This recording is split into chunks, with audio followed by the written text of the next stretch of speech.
Conversamos então hoje com o Guilherme Spina, da V2Com. Falamos sobre, obviamente, o 5G, que a gente sempre fala, mas com um enfoque um pouco diferente. Falamos sobre as operadoras privadas, esse novo formato, principalmente para as empresas, o famoso B2B. Adorei essa conversa. E você? Também achei muito importante. Ele falou coisas que eu desconhecia. Eu acho que todo mundo vai gostar disso, especialmente a parte da democratização da tecnologia, né? Essa chance que os pequenos vão ter também nessa evolução com o 5G. Maravilha! Então vamos lá. Convido todo mundo a dar uma olhada no episódio de hoje com o Guilherme Spina, da V2Com.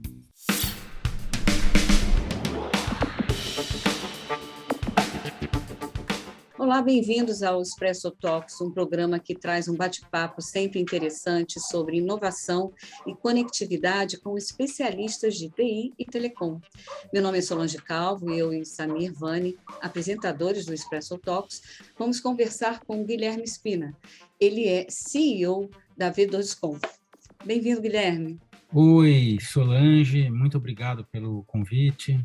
Oi, Samir. Estou bem contente de poder conversar com vocês aqui no Expresso Talks. Hoje vamos ter um bate-papo aí, cobrindo bastante das coisas que a V2Com está fazendo no mercado. Você vai explicar para a gente aí. Em primeiro lugar, eu gostaria que você falasse um pouquinho mais sobre a V2Com, né? E também qual é a relação da empresa com a WEG, que, afinal de contas, a WEG é uma das maiores fabricantes de eletroeletrônicos do mundo. A V2Com, a gente começou a empresa no começo de 2002 pela oportunidade de usar a rede celular, né? A rede celular foi um fenômeno aqui no Brasil dos anos 90, para conectar equipamentos e dispositivos que estivessem remotos, né? Então, logo antes de eu começar a V2Com, eu era gerente de desenvolvimento de negócio na TES, que era uma operadora celular aqui no interior de São Paulo, que acabou fazendo parte da Claro, né? Quando a Claro consolidou essas operadoras. E ali entre 99 e 2002, a gente na TES estava buscando o que fazer com a rede celular além da voz, né? Quais seriam os serviços do futuro que pudessem gerar valor para essa infraestrutura que estava sendo colocada. E então a gente começa a empresa lá em 2002 com a mesma visão que a gente tem hoje: conectar os equipamentos que estão remotos. Nesse caminho de 2002 até agora, né, que nós vamos fazer 20 anos aí em janeiro, a gente conectou aproximadamente 2 milhões, um pouco mais, acho que de 2 milhões de pontos remotos. A maior parte desses pontos são medidores de energia, mas também medidores de água, gás e elementos de automação e controle nessas redes geograficamente espalhadas das empresas de utilidades. E há 2 anos, a WEG virou nossa sócia, né? A WEG hoje tem 51% da V2Com. E aí, por que a gente fez esse negócio com a WEG, né? Isso é um namoro que começou há 5 anos, praticamente, e aí eu estudando a WEG, né? A WEG é uma fornecedora de bens de capital, né? A WEG começa lá nos anos 60 fabricando motores elétricos, né? Então a WEG cresce na onda da eletrificação, daí entra nos anos 90 e surfa a onda da automação e aproveita isso para fazer sua internacionalização. E agora eu acho que nós estamos entrando na terceira grande onda dos negócios da WEG, que é a onda da digitalização, né? A WEG hoje, para vocês terem uma ideia, fabrica 70 mil motores elétricos por dia. São mais de 25 milhões de motores elétricos por ano. Esses motores vão dentro de máquinas que estão fazendo mover uma série de processos industriais, e esses processos, nos próximos 10 anos, 100% vão estar conectados, fornecendo dados para algum tipo de aplicação que vai usar esses dados para melhor tomada de decisão. E esse é o nosso papel, né? O papel da V2Com é conectar tudo que estiver remoto. Então, a gente aí se une com a WEG que tem presença, vende produtos, né, em mais de 130 países. Se não me engano, eu acho que é a quinta empresa mais valiosa do Bovespa hoje, e eu acredito que se não a principal multinacional brasileira, com certeza está no rol aí das 3, 4 principais multinacionais brasileiras. Então, com a WEG, nossa ambição é expandir nosso negócio para outras verticais e outras geografias, e usando esse caminho do 5G, que aí é uma outra onda que está aparecendo agora, e no meu modo de ver, o 5G é o grande catalisador dessa digitalização, que vai passar para a fase da digitalização dos ativos, né? Até agora a gente viveu essa primeira etapa de digitalização, primeiro da papelada, né? Nos anos 90, tudo que era papel acabou indo para o computador. Daí a gente viveu a onda da digitalização da comunicação com mobilidade. Agora, com a pandemia, a gente digitalizou de vez, né, as relações das pessoas. Nós estamos falando numa plataforma digital. E essa década é a década da digitalização dos ativos. Então, a gente está num momento muito, muito feliz. O Guilherme, você mencionou aí a WEG, né, que é um grande sócio, um parceiro teu, e numa entrevista aqui recente, nós conversamos com o André Sarcinelli, da Claro.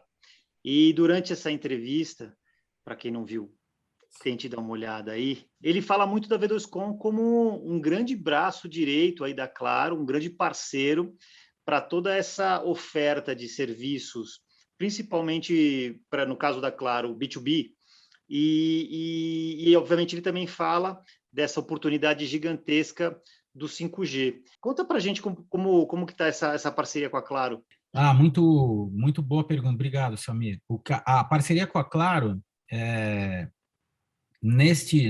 agora, nessa fase com a WEG, ela começa por uma necessidade. Assim que a gente fez negócio com a WEG, a gente trouxe do nosso lado esse histórico de praticamente 20 anos trabalhando com tecnologias celulares que começam lá no 2G, 3G, 4G, conectando pontos remotos. E aí a grande pergunta era, aí a gente começa a falar do 5G e todo mundo, bom, e o que o 5G vai impactar nos nossos negócios? Aí a gente, em conjunto, chegou à conclusão que, bom, para entender isso, nós temos que pôr a mão na tecnologia. Não adianta ler paper, ler artigo, vamos pôr na prática e ver como que o 5G vai gerar valor. Aí escolhemos lá uma das fábricas da WEG, uma fábrica com nível de automação, uma fábrica, eu acho que mais automatizada, se não há uma das fábricas mais automatizadas da WEG. E aí, como que a gente consegue botar mais inteligência nessa automação usando o 5G? E aí fomos para os nossos parceiros e convidamos para participar. E a Claro foi se voluntariou para colocar a rede 5G lá na fábrica da WEG. A gente acabou montando um projeto que a gente tem 2 infraestruturas celulares, uma infraestrutura provida por uma operadora, que é a Claro, vamos dizer, com uma arquitetura convencional, em que a infraestrutura tem o core rodando junto com o core da rede pública, né, num lugar fora, e a infraestrutura 5G provida, nesse caso, pela Ericsson,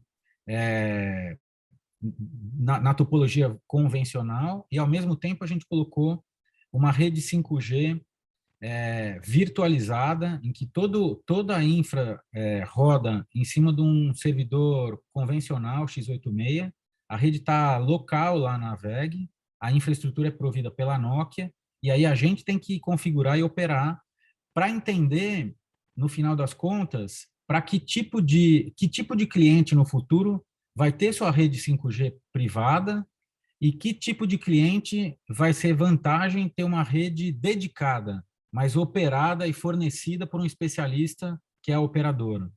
E aí esse trabalho de parceria com a Claro, ele está se intensificando porque a Embratel, que é o braço B2B da Claro, ambiciona também oferecer outros serviços além do acesso, né? A Embratel não vai mais ser um fornecedor só de acesso de dados para as grandes, pequenas e médias empresas.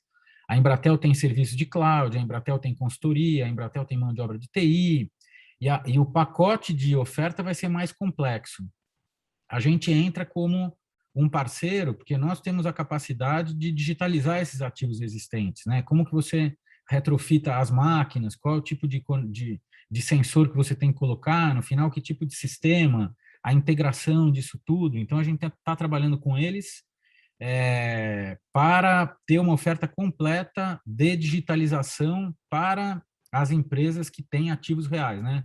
Indústria, agronegócio, infraestrutura, né? Portos e aeroportos e uma série de segmentos. Muito bacana, muito bacana. A gente comenta muito sobre o 5G e lá no início você falou sobre medição de energia, medição de gás, e talvez o 5G seja muito para isso, né? Como que a V2Com ela vê o uso de diferentes tecnologias para diferentes aplicações? Como é que vocês estão pensando essa coisa de usar a melhor tecnologia para cada tipo de aplicação? Olha, eu acho que a gente só existe como empresa, no final das contas, por gerenciar essa complexidade de redes de comunicação heterogêneas, porque apesar da maior parte desses pontos que a gente conectou até hoje usarem infraestrutura celular, não tem nenhum cliente nosso que 100% dos pontos sejam usando a rede celular.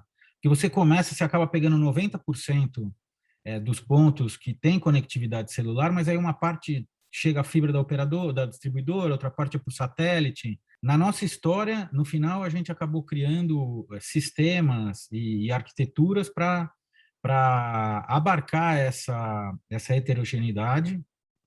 E ainda especialmente na tua pergunta do 5G, para esses casos de uso que, no final, são massivos, né, um grande número de pontos, que necessitam de pouca banda, e de repente não tem demanda de latência, quer dizer, para fazer uma leitura uma vez por mês do medidor de energia, você não precisa de uma rede ultra rápida. O que eu acho é um tipo de rede nativamente IP com uma robustez técnica e que vai estar muito mais preparada para as questões, principalmente de segurança, que tendo agora nesse caminho para o 5G, com as tecnologias pré-5G, né, que a rede celular tem tecnologias de low power wide area, né, o CAT-M e o Narrowband IoT, eles começam no 4G, mas eles fazem parte da especificação do 5G. Eu, Guilherme, acredito que estas tecnologias, na próxima década, vão ter uma penetração muito maior do que tecnologias que usam frequências não licenciadas, né, que hoje estão em 900 MHz, como LoRa, Sigfox, que no passado eram Zigbee, 6LoWPAN, o que quer que seja. As redes que vão conectar esses milhões de medidores são redes de uma entrância. E aí, comparando o ambiente 3GPP, né, das redes celulares com tecnologias proprietárias em frequências não licenciadas, eu acho que a robustez do ecossistema vai fazer com que preço, qualidade ganhe, e aí, uma vez que o volume seja atingido, é um caminho que não volta mais. Não, bem bacana essa tua visão aí de licenciadas versus não licenciadas, né? E do custo, vamos dizer, o custo total, né? Dessa solução ao longo do tempo. Acho que essa questão é realmente bastante importante e deve ser bem discutida, né? Porque às vezes aparece muito sensual uma proposta aí de baixíssimo custo no começo, mas depois você tem um abacaxi na tua mão, né? Claro, e a gente como V2Com desenvolveu e desenvolve em todas as tecnologias. A gente não tem participação eu não ganho nada a mais nem a menos se a tecnologia que vencer for A ou B. Se também se eu tiver errado e determinada dessas tecnologias realmente tiver uma equação de preço, risco, qualidade que ganhe, a gente não vai ter problema nenhum em ir por esse caminho. Bom, Guilherme, você falou, eu iria te perguntar o que você já estava fazendo em relação ao 5G. mas parece que você já está fazendo a lição de casa já há bastante tempo com esses projetos que você citou. Então, o que eu posso dizer agora e te perguntar é se já tem alguma coisa no forno, né, para a chegada de fato do 5G. O 5G é uma, vamos dizer, uma designação de marketing, né, que empacota uma série de tecnologias. E ele tem uma parte provida pela infraestrutura, e nessa mudança, que não é uma mudança tão radical, na verdade, isso durante o 4G já vinha acontecendo uma mudança no provimento da infraestrutura. Como eu falei antes, a infraestrutura celular, até um pouco tempo atrás, ela era uma infraestrutura bastante acoplada. O fornecedor de hardware tinha que fornecer o hardware e o software junto, né? A gente vê aquelas estações radiobase, parece aqueles containers que a gente vê na cidade, aquilo era tudo fornecido pelo mesmo fornecedor e aquele hardware era dedicado para a estrutura. Então, começa isso já no 4G, que isso seja desacoplado. Então, você consegue usar servidores, como eu estava falando, servidores convencionais, e toda a questão da implementação tecnológica é feita por software. Isso barateia demais o provimento da infraestrutura e abre a porta para um fenômeno que vai chegar forte. Começou no 4G, mas chega forte agora no 5G, que é a possibilidade das redes privadas. O que o ecossistema, né, fez de, eu acho, muito inteligente agora no 5G, e isso aí vai para os próximos releases aí do 5G e vai para o 6G, é que não há necessidade de frequências específicas para o 5G, frequências dedicadas ao 5G. O 5G vai acabar usando as frequências que as operadoras já têm para trás, frequências que eram do 2G, do 3G, e elas vão acabar reutilizando essas frequências. E abre-se espaço para os reguladores destinarem frequências, o que no Brasil chama de uso limitado privado. Então, diferente das operadoras que compram uma licença, tem uma outorga de uso e podem explorar o serviço, as empresas vão entrar com um pedido de autorização, vão pagar uma taxa e vão ter direito na sua localidade para usar aquela faixa de frequência. O 5G também amplia as faixas que não eram usadas, né? Faixas que nas chamadas ondas milimétricas, né? Acima de 26 GB, é exatamente isso que nós estamos testando agora lá na fábrica da WEG. Essas altas frequências, elas não passam os anteparos, não passa vidro, não passa a parede, não passa a nossa mão, então elas carregam muitos dados, né? Elas conseguem ter uma densificação muito grande, então as bandas podem ser muito altas, e aí como a tecnologia do 5G monta o sinal com múltiplas antenas, você não tem áreas de cobertura, não tem áreas de sombra. Isso é o que a gente está muito, muito animado para o ambiente indoor. E aí o 5G vai trazer, ainda não está pronto, aí nos próximos releases, para as faixas mais baixas, abaixo de 1 GHz. Mas nessas faixas, como eu estava falando, essas tecnologias pré-5G que estão incorporadas no 5G, que é o Narrowband IoT e o CAT-M, tem oferta. E também a gente tem faixas disponíveis para o serviço limitado privado. E aí entra uma outra área de oportunidade, que é, em termos de território, pensando no agronegócio, se eu não estou enganado, praticamente 70% do nosso território no Brasil não tem cobertura. E para você cobrir essas áreas do agronegócio, você precisa de frequências que viajam muito longe, e as frequências baixas são melhores para esse tipo de serviço.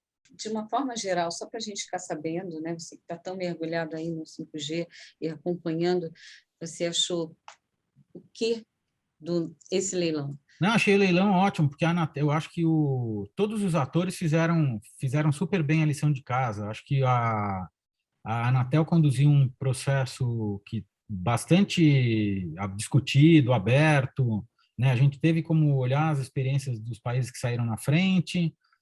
O Release 15, que é esse primeiro passo do 5G, não é o 5G que todo mundo tem na cabeça, de mais de 1 giga, de 1 milissegundo e 1 milhão de dispositivos. Isso ainda a gente tem que esperar o Release tem que esperar o release 16, mas já é um começo, e as operadoras vão ter incentivo realmente para colocar as infraestruturas, uma vez que o leilão não foi arrecadatório, né, foi um leilão muito mais de contrapartidas de investimento, então o modelo do leilão foi bom. E aí, como eu estava falando, a possibilidade ainda das redes privativas. Então, o mercado vai ter eu acho que um dinamismo muito grande em relação à infraestrutura. Não vai ser por falta de infraestrutura que não teremos aplicações 5G. Eu vi essa animação toda aí em você, eu acho que também várias empresas estão assim.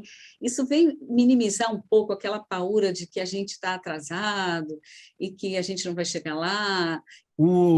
A gente tem essa cara de novo, mas a gente já está há um tempo aí.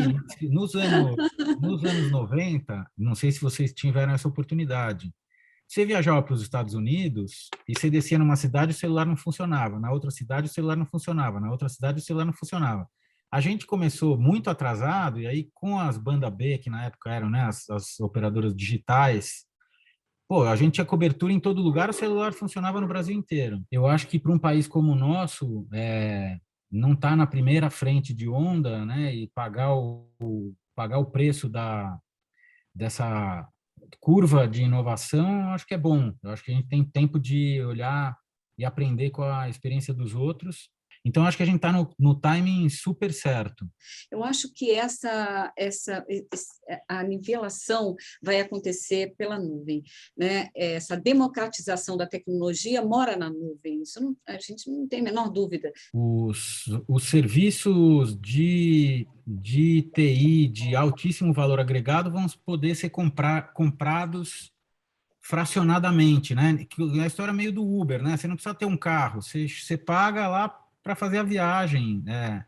Você não precisa, né, ter um ativo no teu balanço para conseguir usufruir de um benefício. O que a gente tem pensado muito é que, até pegando esse gancho, cada onda dessa de tecnologia celular gera um ecossistema novo de empresas que transformam a nossa realidade.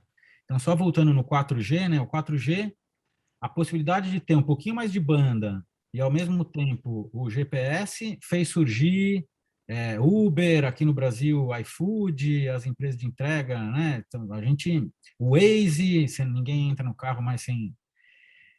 Esse conjunto, esse combo, né, de 5G mais cloud, mais o fog, né, que vai ser um cloud mais na beira, com edge computing e tudo mais, vai fazer surgir outras empresas que vão ser enormes e vão vão transformar, e a gente nem sabe não faz ideia que empresas são, mas dá para intuir que elas vão acontecer. Tudo gira em torno dessa linha do tempo que você traçou, indústria 1.1, 2, 3, enfim. Para mim, sempre foi a revolução industrial, né? Sempre foi com foco na produtividade mesmo. As pessoas, né, o mundo se abalou quando as pessoas começaram a ser substituídas por máquinas, enfim, porque precisavam avançar, a população aumentando, a demanda do mundo aumentou, então você precisava de velocidade. Então, a gente está falando de velocidade, isso a gente esbarra no 5G, que é mais velocidade ainda, todo mundo está escutando o áudio pelo WhatsApp na velocidade 2 para ganhar tempo, e é tudo uma correria só, né? O que a gente está falando aqui é produtividade e alta velocidade, né? É o que todo mundo está desenhando os seus projetos, os seus avanços, as suas inovações, tendo isso como base, né, Guilherme? É isso aí. E aí, só pegando o teu paralelo aí da alta velocidade, enquanto você estava falando, eu estava pensando, se você olhar, né, um carro de Fórmula 1, que é o carro, teoricamente, que anda em mais alta velocidade, ao mesmo tempo que você tem que ter motor que consiga te botar em alta velocidade, você tem que ser freio que consiga parar. Então, acho que em termos humanos, do mesmo jeito que evolui. Então, em termos humanos, eu não acho que é só acelerar. Eu acho que é acelerar e frear, né? Como que a gente vai usar essa alta velocidade, essa coisa toda, para tomar melhores decisões. E é isso, eu acho que essa migração, também pegando o que você falou, da mão de obra, né? De serviços que eram muito repetitivos e braçais, para serviços de maior intelectualidade, maior expressão, eu acho que é uma contrapartida excelente. Óbvio que um monte de gente vai ter que ser treinada, mas isso é desde que eu acho que a humanidade saiu da caverna, né? As pessoas vão se adaptando, essas revoluções são mais duras para uns do que para outros, mas como grupo a gente acaba se adaptando. E acho que o sucesso das empresas vai passar por, sim, ter mais motor e chassi, acelerar, e saber também ter freio e frear e conseguir, né, não derrapar, não sair na curva. Olha, pelo que você está falando aí, Guilherme, vai ter que ter um freio aí em você, né?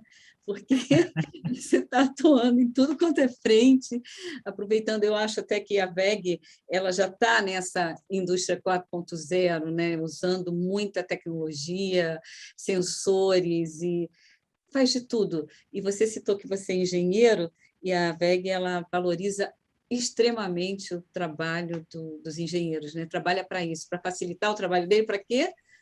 Para que eles fiquem mais velozes, né? Nas entregas e nos projetos, e você não vai ter como fugir da velocidade também, não, viu? Tem que botar um freio aí. E aí aproveitando, em falar em freio aqui, a gente já está chegando próximo do final, a gente tem que ir desacelerando nossa conversa aqui. Eu queria te fazer, com base em tudo isso que a gente conversou, Guilherme, o que você acha, então, do que vai acontecer nos próximos 2, 3 anos? Como que a V2Com está se estruturando para esse mundo que você visualiza? O que você imagina que a V2Com vai estar ofertando ao mercado aí nos próximos anos? A gente vai expandir, vai evoluir, né, nossa oferta em basicamente 2 direções.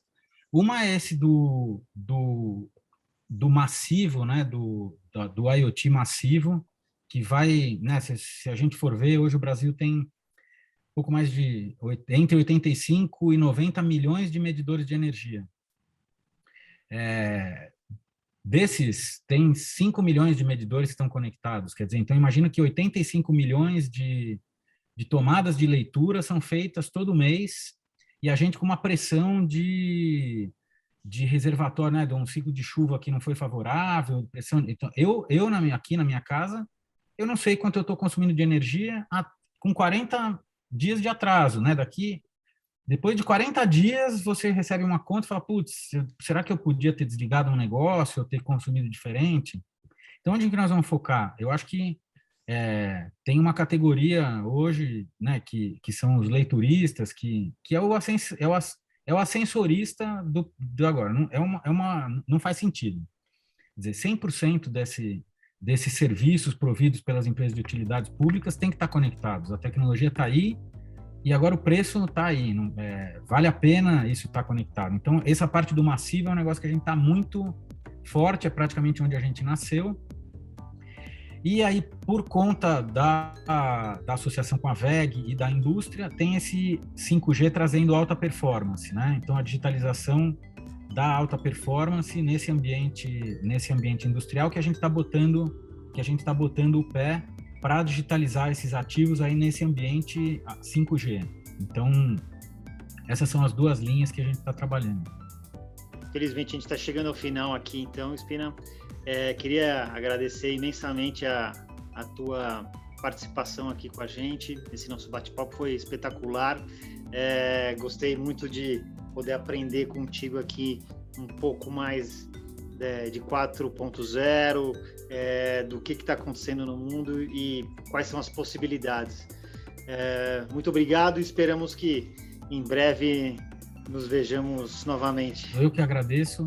E obrigado, Samir, obrigado, Solange, espero vê-los em breve. Muito obrigada pela sua participação, e Samir, enfim.